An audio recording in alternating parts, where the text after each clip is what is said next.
Buenos días, hermanos. Por favor, abran sus Biblias en el libro de Esdras.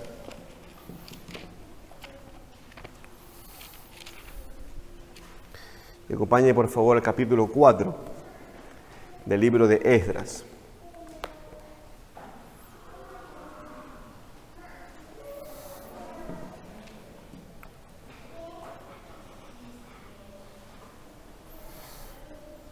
Esdras, capítulo 4. Vamos a leer del versículo 1 hasta el versículo 24, todo lo que sigue el capítulo. Esdras, capítulo 4. Oyendo los enemigos de Judá y de Benjamín que los venidos de la cautividad edificaban el templo de Jehová Dios de Israel, vinieron a Zorobabel y a los jefes de las casas paternas y les dijeron: edificaremos con vosotros, porque como vosotros buscamos a vuestro Dios, y a él ofrecemos sacrificios desde los días de Esar-Adón, rey de Asiria, que nos hizo venir aquí. Zorobabel, Jesúa y los demás jefes de las casas paternas de Israel dijeron: no nos conviene edificar con vosotros casa a nuestro Dios, sino que nosotros solos la edificaremos a Jehová Dios de Israel, como nos mandó el rey Ciro, rey de Persia. Pero el pueblo de la tierra intimidó al pueblo de Judá y lo atemorizó para que no edificara. Sobornaron además contra ellos a los consejeros para frustrar sus propósitos todo el tiempo de Ciro, rey de Persia, y hasta el reinado de Darío, rey de Persia. Y en el reinado de Asuero, en el principio de su reinado, escribieron acusaciones contra los habitantes de Judá y de Jerusalén. También en días de Artajerjes escribieron: Bislán, Mitrídates, Tabel y los demás compañeros suyos a Artajerjes, rey de Persia. Y la escritura y el lenguaje de la carta era en arameo. Reún, canciller, y Sinsai, secretario, escribieron una carta contra Jerusalén al rey Artajerjes. En tal fecha escribieron Reún, canciller, y Sinsai, secretario, y los demás compañeros suyos, los jueces, gobernadores y oficiales, y los de Persia y de Erec, de Babilonia, de Susa, esto es, los elomitas, y los demás pueblos que el grande y glorioso Asnapar transportó e hizo habitar en las ciudades de Samaria y las demás provincias del otro lado del río. Y esta es la copia de la carta que enviaron. Al rey Artajerjes: tus siervos del otro lado del río te saludan. Sea notorio al rey que los judíos que subieron de ti a nosotros vinieron a Jerusalén y edifican la ciudad rebelde y mala y levantan los muros y reparan los fundamentos. Ahora sea notorio al rey que si aquella ciudad fuere reedificada y los muros fueren levantados, no pagarán tributos, impuestos y rentas, y el erario de los reyes será menoscabado. Siendo que nos mantienen del palacio, no nos es justo ver el menosprecio del rey, por lo cual hemos enviado a hacerlo saber al rey, para que se busque en el libro de las memorias de tus padres. Hallarás en el libro de las memorias y sabrás que esta ciudad es ciudad rebelde y perjudicial a los reyes y a las provincias, y que de tiempo antiguo forman en medio de ella rebeliones, por lo que esta ciudad fue destruida. Hacemos saber al rey que si esta ciudad fuera reedificada y levantados sus muros, la región de más allá del río no será tuya. El rey envió esta respuesta a Reún, canciller, y a Sinsai, secretario, a los demás compañeros suyos que habitan en Samaria y a los demás del otro lado del río: salud y paz. La carta que nos enviaste fue leída claramente delante de mí, y por mí fue dada orden, y buscaron y hallaron que aquella ciudad de tiempo antiguo se levanta contra reyes y se rebela, y se forma en ella sedición. Que hubo en Jerusalén reyes fuertes que dominaron en todo lo que hay más allá del río, y que se les pagaba tributo, impuestos y rentas. Ahora, pues dad orden que cesen aquellos hombres, y no sea esa ciudad reedificada hasta que por mí sea dada nueva orden. Mirad que no seáis negligentes en esto. ¿Por qué habrá de crecer el daño en prejuicio de los reyes? Entonces, cuando la copia de la carta del rey Artajerjes fue leída delante de Reún y Sinsai, secretario, y sus compañeros, fueron apresuradamente a Jerusalén a los judíos y les hicieron cesar con poder y violencia. Entonces cesó la obra de la casa de Dios que estaba en Jerusalén y quedó suspendida hasta el año segundo del reinado de Darío, rey de Persia. Si pudimos darnos cuenta lo que nos dice este capítulo.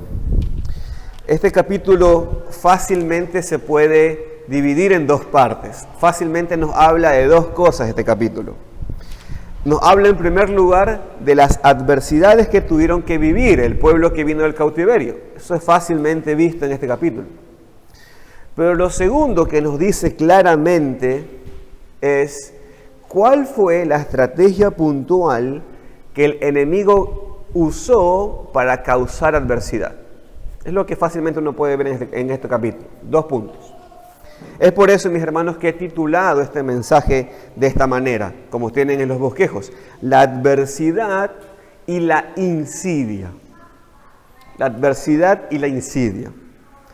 Y bajo este título me gustaría compartir 2 puntos. En primer lugar, la duración de las adversidades, y en segundo lugar, la herramienta principal del enemigo. Y si Dios lo permite, finalmente veremos unas aplicaciones. Vamos a orar para que el Señor nos guíe a cada uno de nosotros. ¿Ok? Vamos a orar. Padre, gracias por esta mañana y tener, Señor, la oportunidad de escucharte. Rogamos que tú obres en cada uno de los corazones, de los chicos y de los grandes. Te lo rogamos en el nombre de Cristo Jesús. Amén. El libro de Esdras describe los momentos cuando los judíos regresan a la tierra de Palestina. Esdras, como escritor, nos quiere dejar un mensaje claro en este capítulo, a nivel de resumen de toda la trama del libro. Él nos quiere decir que los judíos, en todo el tiempo que estuvieron edificando el altar, el templo y posteriormente las murallas y la ciudad de Jerusalén, siempre tuvieron adversidades. Esto es un detalle no menor que Esdras, como escritor, quiere que sepamos. Él nos dice, desde el día que vinieron los judíos, todo lo que hicieron, todo adelanto, todo progreso, lo hicieron en el contexto de las adversidades. Lo hicieron en el contexto de la guerra espiritual. Por tanto, con ese detalle que Esdras nos pone en la trama, tenemos que recordar entonces el tema del libro de Esdras. Tenemos que hacer siempre ese ejercicio. El tema del libro de Esdras es que Dios, en su fidelidad, restaura a su pueblo con su palabra. Por tanto, aquí hay una pregunta: ¿qué es lo que sucede cuando las personas están siendo restauradas por el Señor? Esdras nos responde: siempre habrá dificultades, siempre habrá adversidades espirituales. Ahora bien, recordemos entonces ahora cómo el libro de Esdras encaja en la historia del Antiguo Testamento. Espero que ustedes se acuerden ese pacto que Dios hizo con Abraham. Dios hizo un pacto con Abraham y en ese pacto Dios prometió darle una descendencia, una tierra donde esa descendencia iba a vivir y un descendiente de ellos que los bendecirá, que nacerá en esa tierra y bendecirá a todas las naciones. Entonces, piensen en esto, mis queridos hermanos. Con el pueblo de Abraham, ahora disperso por toda Babilonia, ¿cómo se iba a cumplir ese pacto? ¿Cómo se iba a sostener ese pacto? Bueno, acuérdense entonces que el Señor, ¿qué hizo? Despertó a Ciro, rey de Persia. Lo despertó a Ciro y Ciro hizo un decreto para que los judíos vuelvan a su tierra y adoren a su Dios en su tierra. Entonces vemos aquí la fidelidad del Señor al traer a los descendientes de Abraham a la tierra que Él prometió darles y entonces preparar un pueblo, restaurarlos en el mismo lugar donde Él pactó y prepararlos de tal manera que estén bien dispuestos para darle la bienvenida a ese descendiente de Abraham que bendecirá a los judíos y bendecirá a todas las naciones. En este sentido, entonces, mis queridos hermanos, las adversidades y las dificultades no son cosas sin sentido. Los enemigos del pueblo de Dios tienen un objetivo puntual. No quieren que haya un pueblo dispuesto para la venida de su Hijo. en palabras de Jesucristo, cuando venga el Hijo del Hombre, hallará fe en la tierra. No quiere que haya un pueblo dispuesto para la venida de su Hijo. No quieren un lugar donde se adora a Dios, no quieren un pueblo que se adore a Dios. Por tanto, no quieren que exista un pueblo esperando la venida de su Hijo. Entonces, el libro de Esdras, como trama, en este capítulo 4 nos dice la realidad. El pueblo de Dios sufre adversidades espirituales y no debemos ignorar eso. Los enemigos de Dios no quieren adorar a Dios, no quieren que nadie lo haga y por lo tanto siempre habrá lucha espiritual. Pero ahora bien, aquí tenemos que hacer una pregunta justa. ¿Cuánto dura esa lucha? Y eso nos lleva entonces al primer punto. La duración de las adversidades. Para esto, mis queridos hermanos, y ahora sí quiero su atención, para esto tenemos que entender cómo Esdras escribe el capítulo 4. Fíjense por favor cómo Esdras escribe este capítulo. Tenemos que entender cómo lo hace.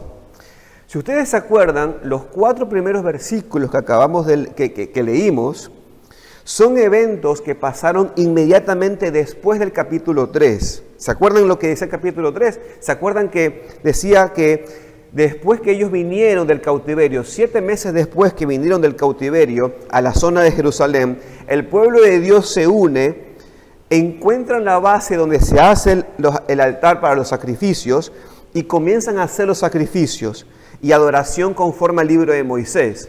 Y luego de 2 años, nos dice el capítulo 3, que comenzaron a echar los cimientos del templo, o sea, comenzaron a reconstruir el templo.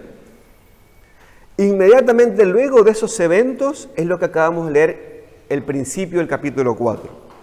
Luego de eso vinieron los pueblos de la tierra de ahí de Jerusalén y comenzaron a intimidar al pueblo de Judá y a atemorizarlo para que no edificara. Así es como vienen los eventos.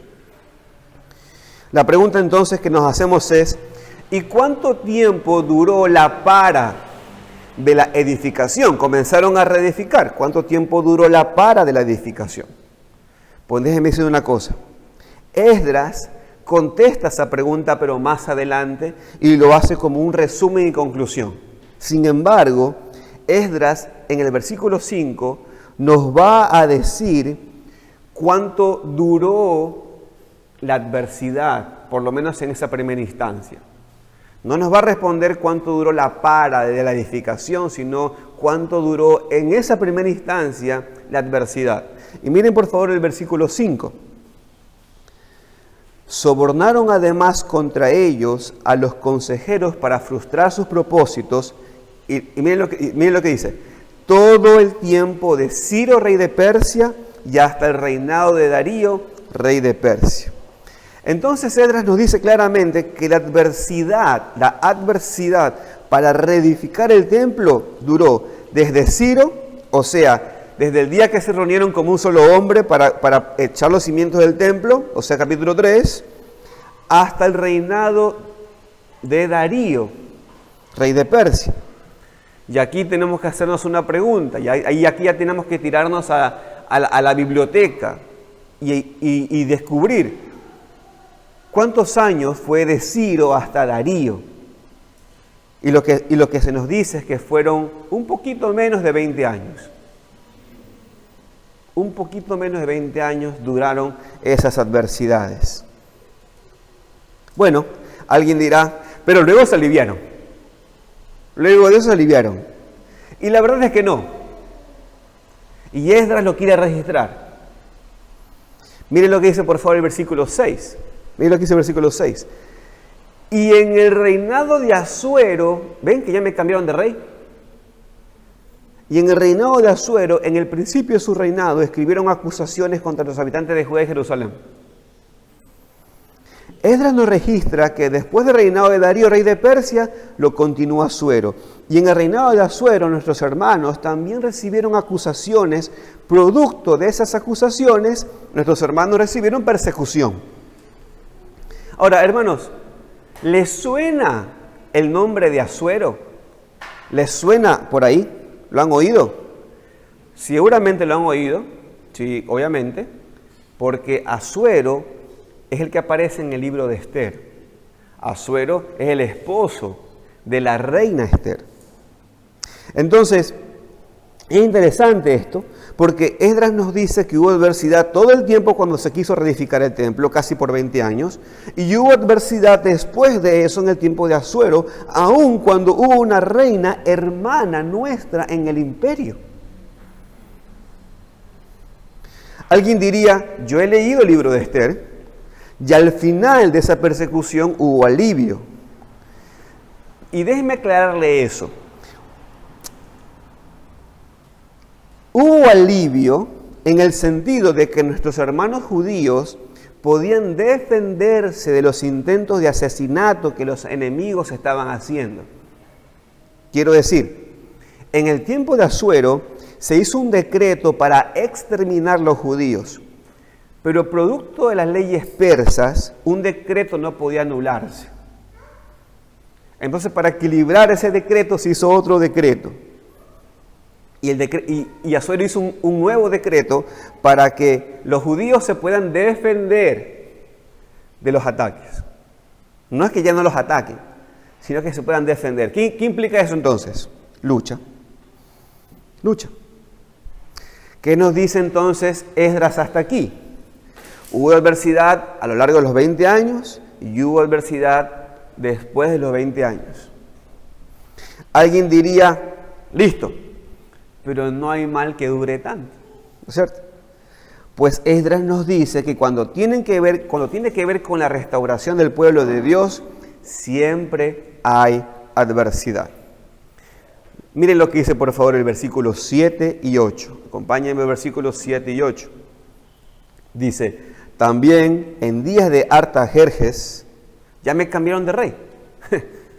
También en días de Artajerjes escribieron Bislán, Mitrídates, Tabel y los demás compañeros suyos a Artajerjes, rey de Persia. Y la escritura y el lenguaje de la carta eran en arameo. Reún, canciller y Sensai, secretario, escribieron una carta contra Jerusalén al rey Artajerjes. Esdras nos sigue diciendo que la adversidad continuó. No solo desde el reinado de Ciro hasta Darío, sino también del reinado en Asuero y después de Asuero, en el reinado de Artajerjes. Entonces, aquí tenemos que hacernos una pregunta. ¿Qué comprendió el reinado de Artajerjes? ¿Cuánto abarcó el reinado de Artajerjes? Por ejemplo, hemos dicho que desde Ciro hasta Darío fueron casi 20 años. Luego dijimos que el reinado de Asuero comprende el tiempo del libro de Esther. Pero entonces, ¿qué libro comprende el reinado de Artajerjes? Miren por favor los versículos 11 al 13, que ahí nos va a dar un dato. Versículos 11 al 13, ahí nos dice una pista. Y esta es la copia de la carta que enviaron al rey Artajerjes. Tus siervos del otro lado del río te saludan. Sea notorio al rey que los judíos que subieron de ti a nosotros vinieron a Jerusalén, y escuchen, miren lo que dice, y edificaron la ciudad rebelde y mala, y siga leyendo, y levantan los muros y reparan los fundamentos. Ahora sea notorio al rey que si aquella ciudad fuera reedificada y los muros fueren levantados, no pagarán tributos, impuestos, rentas, y el erario de los reyes será menoscabado.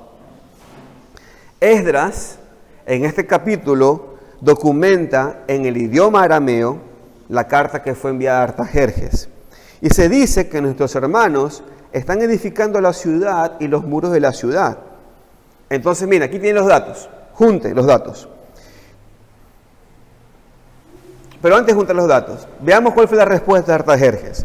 ¿Qué es lo que Artajerjes respondió a los enemigos de Dios? Miren versículo 21 del capítulo 4.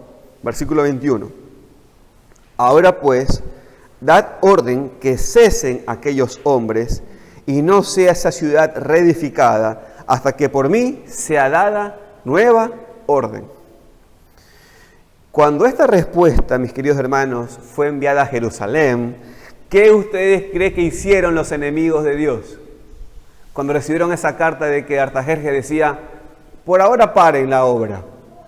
Los enemigos de Dios tomaron la carta y miren lo que dice el versículo 23. Entonces, cuando la copia de la carta de Artajerjes fue leída delante de Reún y de Sinsai, secretario, y sus compañeros, fueron apresuradamente a Jerusalén a los judíos y les hicieron cesar con poder y violencia. Entonces cesaron de reconstruir los muros, cesaron de reconstruir la ciudad, y los enemigos fueron apresuradamente a destruir el avance de la ciudad. Pero entonces aquí tenemos que hacernos una pregunta clave, hermanos. La pregunta es esta: ¿en qué libro de la Biblia encontramos que los judíos están reconstruyendo la ciudad y los muros? Y que a la vez imperaba Artajerjes. Porque estos son los datos: reedificación de ciudad, reedificación de muros y Artajerjes. ¿En qué tiempo encontramos eso? Pues lo encontramos en el libro de Nehemías. Acompáñenme en Nehemías rápidamente. Capítulo 2. Nehemías capítulo 2, versículos 1 al 3. Nehemías 2, 1 al 3. Fíjense este dato. Sucedió en el mes de Nisán, en el año 20 del rey Artajerjes, que estando ya el vino delante de él, tomé el vino y lo serví al rey. Nehemías era copero. Y como yo no había estado antes triste en su presencia, me dijo el rey, ¿por qué está triste tu rostro? Pues no estás enfermo. No es esto sino quebranto de corazón. Psicólogo el rey, ¿eh?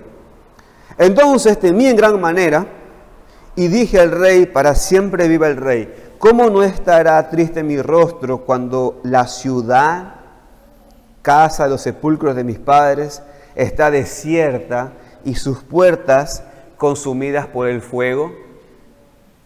¿Saben por qué está consumida por el fuego las puertas? Porque los enemigos fueron y las pararon con violencia. Entonces vemos que el tiempo que comprendió el reinado de Artajerjes incluye el tiempo del libro de Nehemías, porque fue en el tiempo de Nehemías que se reconstruyó los muros y la ciudad.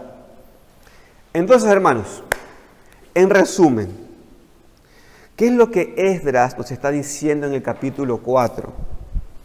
Nos está diciendo esto: cuando los judíos vinieron del cautiverio a edificar el altar, tuvieron oposición de parte del enemigo. Cuando echaron los cimientos del templo y comenzaron a reedificar el templo, también tuvieron adversidad de parte del enemigo. Y esa adversidad duró 20 años. Eso está entre los versículos 1 al 5. Pero luego dice en el versículo 6, Esdras, que también tuvieron enemigos en el tiempo del reinado de Asuero, aun cuando teníamos a nuestra hermana Esther en el reinado. Y luego del versículo 7 al 23, Esdras nos dice, y siguieron teniendo adversidad del enemigo cuando reconstruían la ciudad y los muros. Alguien dirá, pero bueno, al menos, en el tiempo que se sobornó a los consejeros para frustrar la reedificación por 20 años, bueno, solamente tuvieron adversidad para reconstruir el templo, pero sí lo pudieron construir, ¿no es cierto? Y la respuesta es no. ¿Hubo adversidad para construir el templo por 20 años? Y no se pudo construir el templo por 20 años. O sea, se frustró y a la vez se cesó. Miren por favor el versículo 24 de Esdras. Entonces cesó la obra de la casa de Dios que estaba en Jerusalén y quedó suspendida hasta el segundo año del reinado de Darío, rey de Persia. Esdras, como escritor, mis queridos hermanos, tiene una intención clara. Cuando Dios trajo a su pueblo, lo trajo con el deseo de restaurarlos. Una herramienta de Dios para restaurarlos es trayéndolos a la adoración colectiva, haciendo el altar, el templo, la ciudad y los muros. Pero cuando Él los restaura, Esdras nos quiere decir algo claro y nos quiere reforzar la idea. Siempre hubo adversidad, siempre hubo lucha contra el enemigo. Esdras nos lo resume muy bien. La guerra contra el enemigo es todo el tiempo. Todo el tiempo hubo adversidad. Cuando las personas regresan a Dios, siempre tendrán resistencia. Voy a catequizar en este momento. ¿Cuánto duró la adversidad? Todo el tiempo. Pero en este capítulo, hermanos, hay algo más que Esdras se preocupó por registrar. Miren, hermanos, quiero su atención. Si él hubiera querido decirnos que el pueblo de Dios tuvo resistencia o adversidad todo el tiempo, hermanos, no era necesario que nos ponga los 24 versículos. Esdras tranquilamente nos pudo haber dicho, con los 5 primeros versículos, nos pudo haber dicho que inmediatamente comenzaron a reedificar el templo, inmediatamente hubo adversidad. Y luego de esa adversidad, también hubo adversidad con Asuero. Y luego de Asuero también hubo adversidad con Artajerjes. Ya está. Esdras lo pudo haber hecho así. Pero Esdras no lo hizo así. Porque él quiso decirnos algo más.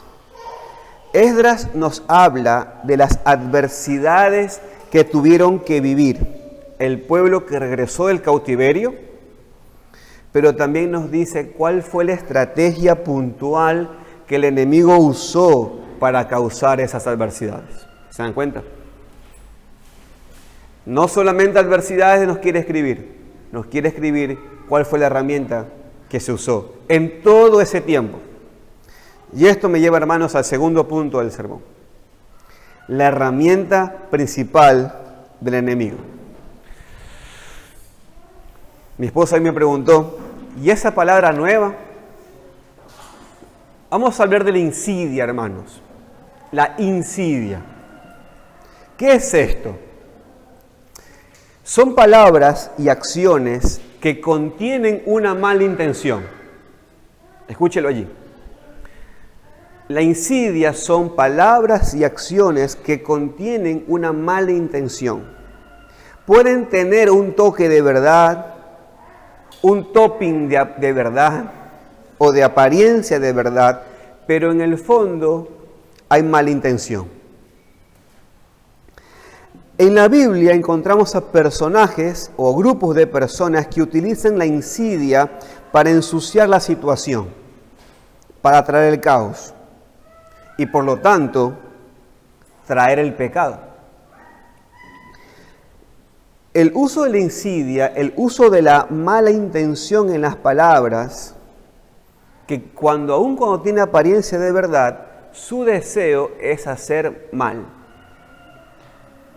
¿Cuál es el ejemplo fundamental de la insidia, hermanos? Esto no creo que sea tan difícil. ¿Cuál es el ejemplo fundamental de la insidia? Satanás.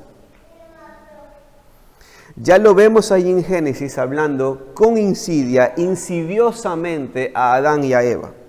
¿Se acuerdan las palabras de Satanás? ¿Con que Dios os ha dicho no comáis de todo árbol del huerto? Sigue escuchando las demás palabras de Satanás. No moriréis, sino que sabe Dios que el día que comáis de él, serán abiertos vuestros ojos y seréis como Dios sabiendo el bien y el mal. Hermanos, escúchenme bien. Tenemos que diferenciar entre decir la verdad y decir cosas con apariencia de verdad. Cristo dijo que Satanás es padre de mentiras y ha mentido desde el principio. Satanás, cuando tentó a Cristo, usó las palabras de Dios. Usó palabras inspiradas por Dios. Usó palabras de verdad, pero fuera de contexto. Por tanto, esas palabras, al ser usadas fuera de contexto, esas palabras no expresan la verdad. son entonces encontradas falsas y por lo tanto son insidia. ¿Se dan cuenta? Tienen apariencia de verdad, pero como no están en el contexto de la verdad, entonces el que las usa quiere hacerlo con mala intención, con el deseo de hacer mal. Pero hay algo más. La insidia también trae palabras sospechosas. Dice cosas sospechosas. No dice cosas con conocimiento, sino que dice cosas que sospecha que va a pasar. Recordemos las palabras de Satanás. No moriréis. Es mucho. No moriréis, mucho. No creo que pase eso. Está tirando una sospecha. No lo dice a ciencia cierta. Satanás, cuando habla con Adán y Eva y con Cristo, usa medias verdades que son entonces mentiras completas. Dijo cosas que en apariencia eran verdad, pero son palabras fuera de contexto. Recuerden estas palabras. Serán abiertas vuestros ojos. Es verdad, pero para el mal. ¿Vieron ese meme de las mujeres que están así como llorando, acusando al gato? Y el gato luego responde que lo que él dijo, lo dijo en otro contexto. Eso es insidia. ¿Ves? Pero tú dijiste esto, pero otro contexto. Es verdad que iban a ser abiertos sus ojos, pero para el mal, pero para el mal. Satanás dice, seréis como Dios. Es verdad, hermanos, que ellos no eran como Dios. Por eso que le dice, seréis como Dios. Es verdad que no eran como Dios. Pero nunca serán como Dios en el espíritu de lo que es Dios. ¿Ves? Insidia. Palabras de Satanás. Sabiendo el bien y el mal. Y esto es interesante porque ellos sí sabían lo que estaba bien y sí sabían lo que estaba mal. Porque Dios se los dijo. Si comen de ese árbol, moriréis. Claro que sabían que estaba bien y que estaba mal. Pero no de manera experimental. Por lo tanto, sí es verdad que ellos no sabían el mal, pero no tenían que experimentarlo. Entonces aquí tenemos el ejemplo primero de lo que es la insidia, ¿ves? Y lo que produce la insidia. ¿Qué pasó cuando la insidia entró entonces en el corazón de Adán y Eva? Pues se produjo la destrucción de la base de la confianza en la relación con Dios. Se destruyó lo que era la verdad y entre ellos también hubo una destrucción de relación. Pero hermanos, quiero volver a remarcarlo porque esto es muy importante, no quiero que se me pierda. Cuando una persona dice la verdad, a veces la verdad molesta y puede provocar lo que acabamos de decir, o sea, puede provocar que las relaciones se dañen cuando una persona dice la verdad a otra. Pero siempre que pasa eso, ¿sabe por qué pasa? Porque la persona que escuchó la verdad es orgullosa y no quiere saber cómo es. Pero no es de eso lo que estamos hablando aquí. No estamos hablando de cuando tú dices la verdad. No. Estamos hablando de la insidia. Estamos hablando de cosas que parecen verdad, pero está fuera de contexto. Como parecen verdad, usan esa información para hacer mal a las personas. Y como parece verdad, comienzan a decir cosas de esa persona sin conocimiento y hace que las personas sospechen mal. Y esto mismo es lo que aparece en estos pasajes de Esdras. Es lo mismo. Esdras no solo nos quiere decir que el pueblo hermano ha sufrido grandes adversidades, sino también nos dice cuál fue la herramienta para causar esas adversidades. Fíjese aquí. Los enemigos de Dios querían seguir proliferando la idolatría, ¿no es cierto? Nuestros hermanos cuando edifican el altar y comienzan la obra de reconstrucción del templo, rechazan a los enemigos de Dios, diciéndoles que con ellos no van a adorar a Dios. ¿Qué fue lo que hizo el pueblo enemigo entonces? Miren lo que dice el versículo 5, dos palabras fundamentales aquí. Sobornaron, además, contra ellos, ¿a quiénes? A los consejeros, para frustrar sus propósitos. Hermanos, ¿qué hacen los consejeros en un gobierno? Pues son los que hablan y proponen ideas a los líderes de un país. En este sentido, estos consejeros trabajaron en el medio del liderazgo de Ciro y en el medio del liderazgo de Darío para recomendarles que no les conviene para sus reinos el que los judíos reedifiquen el templo. Pero recuerden, hermanos, que los judíos salieron con el permiso de Ciro para edificar el templo. Es por eso que Esdras dice que los enemigos tuvieron que sobornar. Porque los consejeros tuvieron que decir cosas que no eran verdad. Entonces los enemigos tuvieron que pagar a los consejeros para que estos puedan maniobrar lo que sí era verdad. Los enemigos siempre usan consejeros. Siempre usan consejeros. Siempre usan personas que tuercen la verdad. Estos hombres detenían con injusticia e impedían con injusticias la verdad, como Pablo dijo en Romanos. Pero hermanos, de la misma manera lo hicieron en el tiempo de Asuero. Igual. En el tiempo de Asuero había un hombre llamado Amán que quería destruir a un hombre llamado Mardoqueo. Se la tenía jurada, como dicen aquí en mi barrio.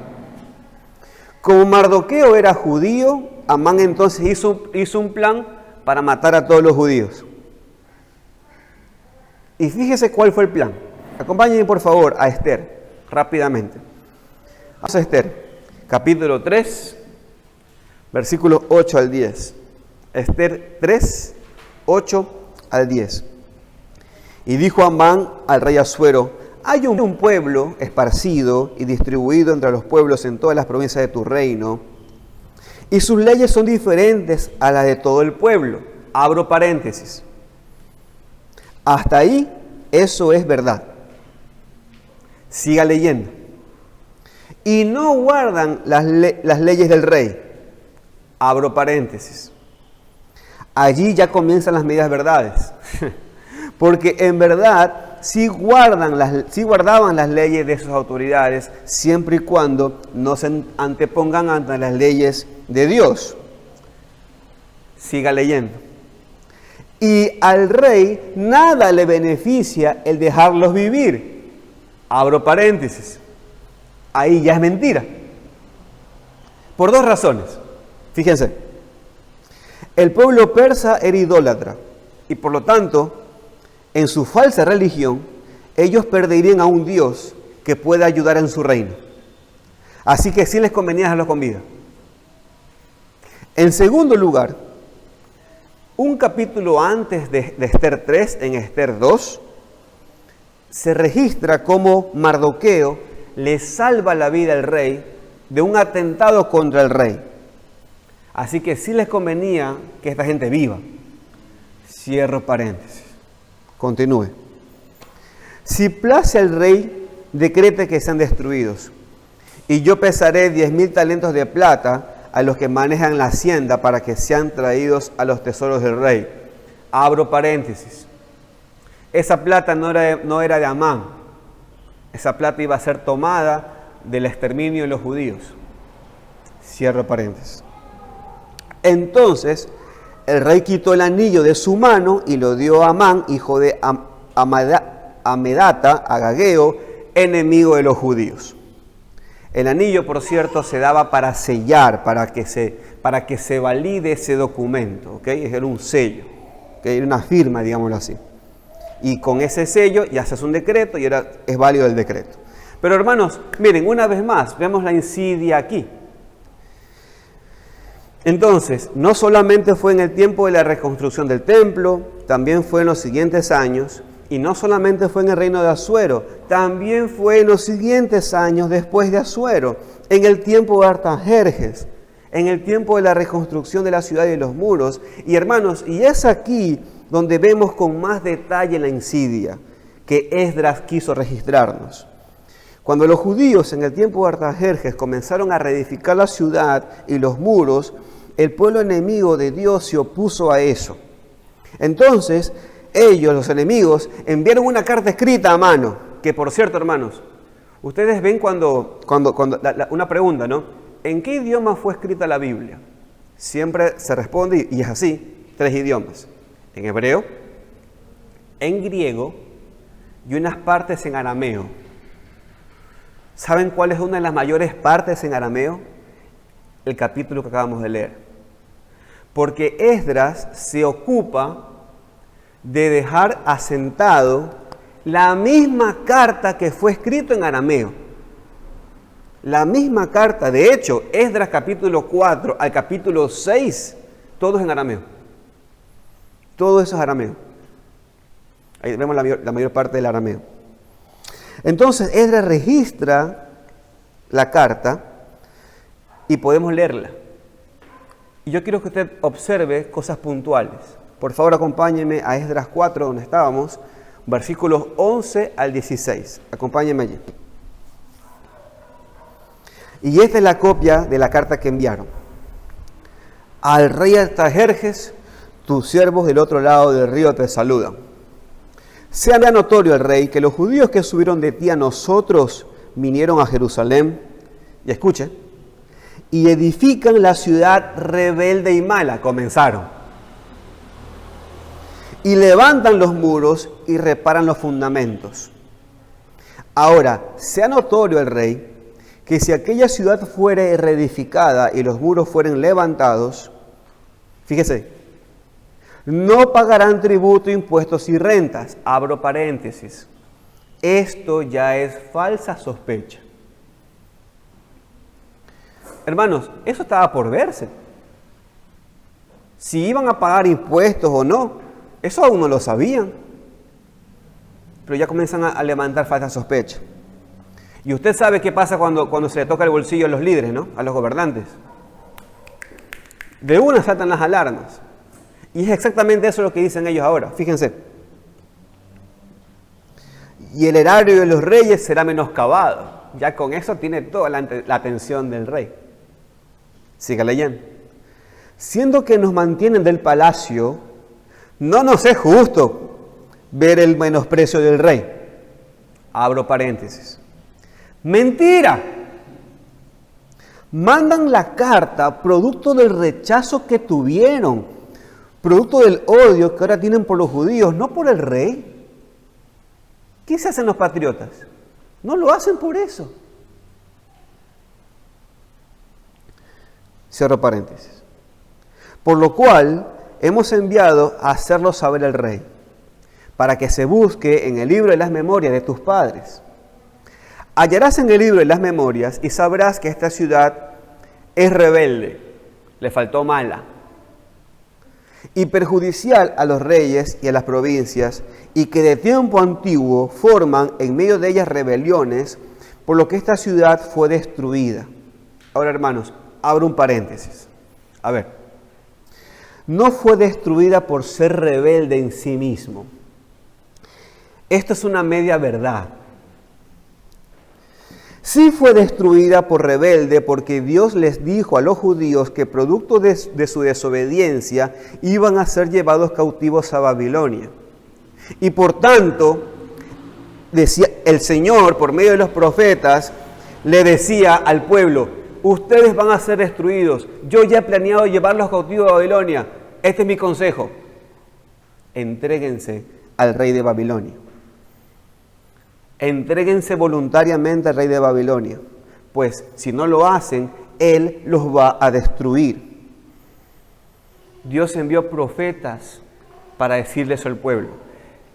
Los profetas iban y decían: este pueblo ya ha pecado, el Señor ya los ha entregado a Nabucodonosor, entréguense. Los profetas le decían, Jeremías se lo decía al rey, Le decía, entrégate, entrégate porque ya está, no podemos cambiar nada. Los falsos profetas le decían, no, tú eres un falso profeta. Los falsos profetas decían, vamos a tener paz. Rey, no lo escuche, vamos a tener paz. Nuestro Dios, Dios de Israel, nos va a sacar de esta. Él es misericordioso. No, ya está, la misericordia se acabó. Jeremías decía, ya hay que entregarnos. El Señor dice que nos entreguemos. Si nos entregamos voluntariamente no nos va a pasar nada. Los otros decían, no, rey, mire, además tenemos un camino por Egipto para irnos por cualquier cosa. Y la mayoría tomó ese falso consejo de los falsos profetas. ¿Qué fue lo que sucedió? Los que se rebelaron contra Nabucodonosor murieron. Tal como el Señor se los había dicho. Los que se rebelaron murieron. Y por tanto, cuando se rebelaron, Nabucodonosor los destruyó. Entonces, hermanos, miren, no es que eran rebeldes porque sí, eran rebeldes porque eran rebeldes contra Dios. ¿Se dan cuenta? Eran contra Dios. Era peor todavía. Pero eran medias verdades. Hacemos saber al rey, cerramos la paréntesis, continúe con la lectura. Hacemos saber al rey que si esta ciudad fuera reedificada y levantados sus muros, la región de más allá del río no será tuya. La región le mandó ya. Antes era ciudad, ya le mandó región. Y otra vez más, eso era falsa sospecha. Eso estaba por verse. Y hermanos, déjenme decirles algo en honor a la verdad, ya que estamos hablando de decir verdades, ¿no? Lo que justamente demostró el pueblo judío desde que vinieron del cautiverio, ¿sabe lo que dice la historia? Desde que vinieron del cautiverio, los judíos siempre fueron sumisos a sus gobernantes. Sumisos en el sentido de que no hicieron revueltas. No es que estaban de acuerdo, no, pero no hicieron revueltas. Hermanos, ellos se sujetaron a los persas todo el tiempo que los persas reinaron. Luego vinieron los griegos y se sujetaron a los griegos. Luego vinieron los romanos y se sujetaron a los romanos. En todos estos casi 5 siglos que le acabo de decir, solo hubieron 2 momentos de revuelta. 2. Una, en el año 70 después de Cristo, en el tiempo de Roma, cuando el emperador quiso destruir Jerusalén y la destruyó. Y los judíos que habían rechazado a Cristo, queriendo sostener su sistema falso de religión, se rebelaron contra el emperador romano y él los destruyó. Pero antes de eso, 2 siglos atrás, ¿saben cuándo? Como lo profetizó Daniel, cuando un emperador griego, o sea, Antipas, entró al templo, profanó el templo con un cerdo, tal cual como lo profetizó Daniel. Y además de eso, quitó la libertad de conciencia de los judíos y les impuso su religión griega. Entonces, ahí los judíos sí se rebelaron. ¿Saben qué familia puntual? La familia de los macabeos.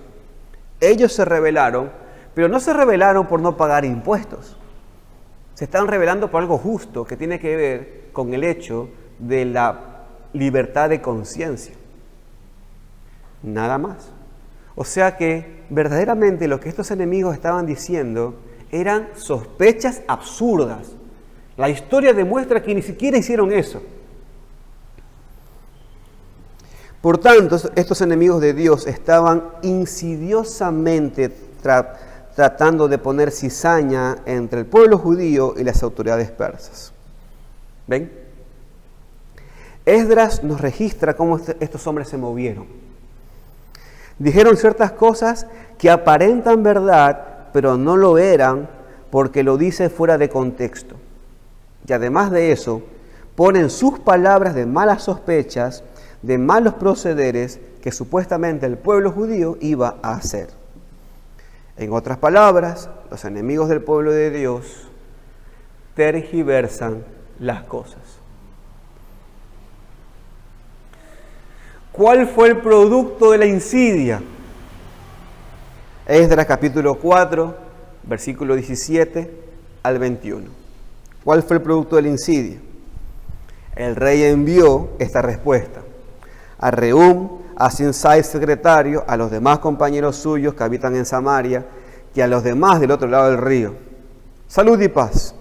La carta que nos enviaste fue leída claramente delante de mí, y por mí fue dada orden, y buscaron, y hallaron que aquella ciudad de tiempo antiguo se levanta contra los reyes y se rebela, y se forma en ella sedición, y que hubo en Jerusalén reyes fuertes que dominaron en todo lo que hay más allá del río, y que se les pagaba tributo, impuestos y rentas. Ahora, pues, dad orden que cesen aquellos hombres, y no sea esa ciudad reedificada hasta que por mí sea dada nueva orden. Alguien diría, John, entonces sí tenían razón los enemigos, pues.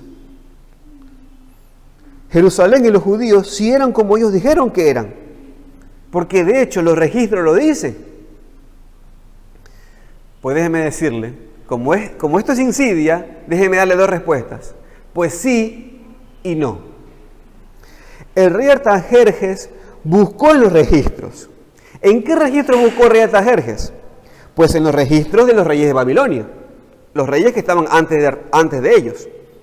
Buscaron en los registros de los reyes de Babilonia, y en esos registros decían que ellos eran hombres que cuando el gran Nabucodonosor les dijo, los voy a conquistar, entréguense, ellos se rebelaron. Claro, eso está en los registros de Babilonia. Pero recuerden, Dios les había dicho a ellos que se entreguen. Entonces les vuelvo a decir, no se habían rebelado contra los reyes, se rebelaron contra Dios. Es verdad, en los registros de Babilonia decía, esta gente es relajosa. Pero no era relajosa porque sí, eran relajosos porque eran relajosos ante Dios. Entonces, claro, cuando van a comprobar las medias verdades que dijeron los enemigos, contrastado con las medias evidencias que habían, pues se llegaban a una conclusión incorrecta y por lo tanto injusta. Es lo que yo siempre digo, mi gran problema es mi cara. La gente me mira y ya sospecha. Yo tengo que trabajar más con mi testimonio para que la gente no me juzgue por la cara. Bueno, así pasó. Medias verdades con medias evidencias falsas, o mejor dicho, injustas condenaciones. ¿Qué hicieron los enemigos cuando llegó la respuesta? Versículo 23. Hicieron cesar la construcción de Jerusalén y lo hicieron con poder y violencia. Una vez que tuvieron el respaldo del rey, fueron prepotentes y usaron la fuerza bruta para parar todo. Hermanos queridos, quiero su atención aquí. Yo sé que lo estaba teniendo, pero aquí hay algo que hay que reflexionar. Hermanos, Esdras no nos quiere decir nada de la edificación de la ciudad de Jerusalén. No quiero que se vaya a perder. Esdras no nos quiere decir nada de la edificación de la ciudad y de Jerusalén. ¿Saben por qué? Porque eso está escrito en el libro de Nehemías. Esdras nos quiere hablar del contexto espiritual que hubo mientras se edificó el templo. Pero Esdras quiere registrar esto en su libro y en este capítulo para enseñarnos la herramienta del enemigo. La herramienta que el enemigo usa para destruirnos, para hacernos adversarios, para resistirnos. El Señor, por medio de Esdras, está desnudando al enemigo. El Señor, por medio de Esdras, nos está contestando una oración. No sé si ustedes se han dado cuenta. ¿Ustedes se acuerdan cuando los discípulos le pidieron a Jesucristo que le enseñase a orar? ¿Se acuerdan lo que Cristo les dijo? Padre, líbranos del mal. ¿Qué significa? Líbranos del maligno. ¿Qué significa? Líbranos de las trampas del enemigo. Ayúdame a ver dónde están las trampas que el enemigo pone en este mundo. Este libro contesta esa oración. Aquí están las trampas, la insidia. El enemigo usa la mentira. El enemigo usa la tergiversación. Usa cosas que parecen verdad o palabras de verdad, pero fuera de su contexto. El enemigo usa la insidia. Este es un capítulo con un resumen perfecto de la obra del enemigo. El enemigo es oposición siempre y usa la injusticia para detener la justicia. Usa las medias verdades para detener la verdad. Usa las influencias como los consejeros para llegar a los líderes y como ya tienen el respaldo porque son consejeros, tergiversan las cosas. Alguien dirá, hermano John, todo bien, pero aquí hay un problema. Los líderes tuvieron que haber averiguado bien las cosas para no dar veredictos injustos. Y es verdad. Pero el enemigo se aprovecha de la negligencia y usa hábilmente la insidia.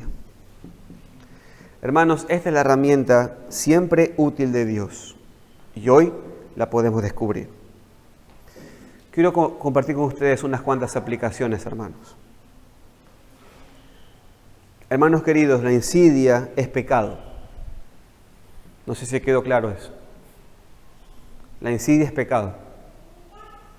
Son herramientas de Satanás, no nuestras. Nuestro hablar debe ser siempre sincero, hermanos. Siempre un sí, cuando sea sí, un no, cuando es no. No tenemos que hablar con doblez y no decir verdades fuera de contexto. Cuidado, no digamos verdades fuera de contexto, porque entonces son mentiras. Hermanos, es muy fácil tergiversar las palabras, pero es pecado, es pecado. Debemos ser honrados para hablar. Tengamos cuidado de contar las cosas de una manera que me conviene a mí. Cuidado. Usted no sabe las consecuencias de eso, Mejor dicho, déjeme decirle unas consecuencias de eso. La esposa de Potifar contó una historia insidiosa y aún mostró falsas evidencias. Y lo que sucedió es que un inocente, en el sentido de lo que dice que pasó y no pasó, José, terminó en la cárcel. La insidia. En el Nuevo Testamento se registra que los líderes judíos dijeron insidias a Poncio Pilato con respecto a que Cristo había dicho que no había que pagar el tributo al César. No contentos con eso, luego dijeron insidias de Cristo porque supuestamente él había dicho que él iba a derribar el templo. Cuando él no dijo que no había que pagar impuestos y tampoco dijo que él iba a destruir el templo. ¿Cuál fue la consecuencia de esta tergiversación? Crucificaron a Cristo. Hermanos, en la insidia hay maldad. Hay maquinaciones de hacer mal. Es un deseo de desprestigiar y por lo tanto es pecado. Hermanos, tenga cuidado con eso, porque usted dice, usted calcula, ¿no? Usted está pensando en las palabras que no son verdaderas, calcula y dice, va a llegar hasta aquí el mal. Usted no sabe hasta dónde puede llegar ese mal. A uno lo metieron en la cárcel, a otro lo mataron. Eso es pecado, hermanos. La insidia es un pecado del cual, queridos hermanos, debemos arrepentirnos. Tenemos que ser hombres de verdad. ser veraces. Y hermanos, escúchenme. Parte de esto, parte de la razón por la cual muchos usan la insidia, ¿saben por qué es? Aquí está el pecado esencial. Falta de confianza en el Señor. Es falta de confianza en el Señor. Hermanos queridos, no desfallezca. Seguramente usted pensará, John, vivimos en un mundo insidioso. Vivimos en un mundo donde el mundo siempre miente en contra nuestro. Y hermano querido, escúcheme, eso es verdad. Y escúcheme, no hay manera de evitarlo. A causa de él somos muertos todo el tiempo. Pero querido hermano, no te impacientes a causa de los malignos, ni tengas envidia de los que hacen iniquidad.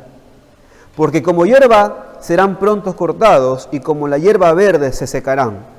Confía en Jehová y haz el bien, y habitarás en la tierra, y te apacentarás de la verdad. Deleítate a sí mismo en Jehová, y Él te concederá las peticiones de tu corazón. Encomienda a Jehová tu camino, y confía en Él, y Él hará. Exhibirá tu justicia como la luz, y tu derecho como el mediodía. Guarda silencio ante Jehová, y espera en Él. No te alteres con motivo del que prospera en su camino, por el hombre que hace maldades. Deja la ira y desecha el enojo. No te excites en manera alguna a hacer lo malo, porque los malignos serán destruidos, pero los que esperan en Jehová, ellos heredarán la tierra. Pues de aquí a poco no existirá el malo. Observará su lugar y no estará allí. Pero los mansos heredarán la tierra y se recrearán con abundancia de paz. Salmo 37. Hermano y hermana de la Iglesia Bautista Solo a Dios la Gloria, dirán insidias de nosotros, pues esforcémonos a que sigan siendo insidias y que no sean verdades de nosotros. Y mientras somos atribulados con esta herramienta del enemigo, pues que podamos perseverar, sabiendo que al que venciere, el Señor dice que lo hará columna del templo de mi Dios y nunca más saldrá de allí. Así que ánimo. Y amigo y amiga que está aquí, ¿te has identificado como una persona insidiosa? Cristo dijo, yo soy la verdad. Y si tú le sigues a Cristo, Él te convertirá en una persona que solamente hablará verdad. Serás una persona confiable y no infiel. Serás una persona en la cual las personas pueden confiar y no traicionera. Cristo dijo, os doy mi espíritu. Y ese espíritu que Él da es el espíritu de verdad. Si tú te niegas, siempre serás una persona como Judas. Pero en cambio, si tú te niegas a ti mismo y te arrepientes de tu pecado, Cristo te perdona. Y te perdona dándote su Espíritu Santo, su Espíritu de verdad, para que seas librado de la mentira que sueles decir. Así que, querido amigo y amiga que estás aquí sin Cristo, ven a Cristo y aliméntate y apaciéntate de la verdad. Vamos a orar. Señor, afianza nuestro corazón mientras leemos tu palabra en nuestra confianza en ti. Tú estás pronto por venir. Ayúdanos a ser pacientes sabiendo, Señor, que de ti son los juicios. Ayúdanos, Señor, a seguir perseverando, sabiendo que tú eres la causa primera y que tú en esa causa primera absolutamente manejas todas las cosas. Y aún en esas causas secundarias como las dificultades que los enemigos ponen, tú la usas para esa causa primera, tu gloria y por lo tanto el bien de tu pueblo. Señor, ayúdanos a ser hombres de verdad y a darnos cuenta, Señor, a darnos cuenta, Señor, del mal que podemos hacer y que hacemos cuando no hablamos las cosas como son. Señor, aléjanos del deseo de ser a lo mejor originales o diferentes al resto en cuanto a decir cosas que no sabemos bien, pero las decimos por decir. Ayúdanos, Señor, a alejar las falsas sospechas de nuestro hábito de reflexión. Ayúdanos a ser hombres con ciencia. Padre, también te ruego, Señor, de que tú cuides, Señor, de entre nosotros de hablar así. Hay una guerra de palabras. Ayúdanos, Señor, a ser veraces. Te lo rogamos en el nombre de Cristo Jesús. Amén.